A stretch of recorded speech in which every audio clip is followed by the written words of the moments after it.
Bienvenue à tous sur Europe 1, il est 8h14, l'heure de la grande interview. Nous recevons ce matin Paul Christophe, bonjour.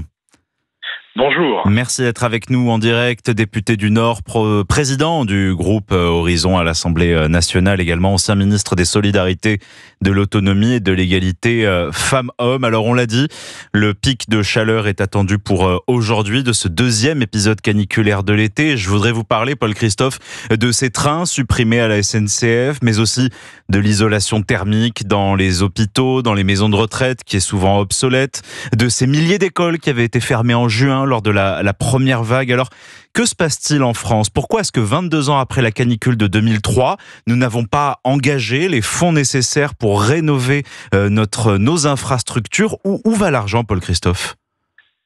D'abord, c'est révélateur de notre fragilité face au changement climatique, bien qu'on n'a pas encore atteint l'évolution nécessaire bien pour déjà l'enrayer, et deuxièmement pour complètement agir face à ces effets en eux-mêmes. On ne peut pas dire que rien n'a été fait. Je pense que beaucoup de millions d'euros ont été engagés. Moi, j'en ai été un témoin privilégié finalement en tant que maire à l'époque pour accompagner donc des évolutions vis-à-vis de nos bâtiments scolaires, vis-à-vis des hôpitaux, puisque j'ai aussi un hôpital de proximité. Pour autant, on voit bien qu'on a encore du retard et qu'il nous faut agir au plus vite pour pouvoir répondre à ces évolutions qui vont encore se manifester, soit sous le biais évidemment de pluviométrie forte, on l'avait vu dans le Pas-de-Calais il n'y a pas si longtemps que ça, soit vis-à-vis donc de fortes chaleurs comme on le voit aujourd'hui. C'est vrai que ces épisodes de canicule vont être amenés à être de plus en plus fréquents. Aujourd'hui, c'est entre 5 et 10 jours par an. Ça pourrait être jusqu'à 30 jours par an. Et si les trains ne peuvent plus rouler, on va devoir se retrouver bloqué un mois par an ?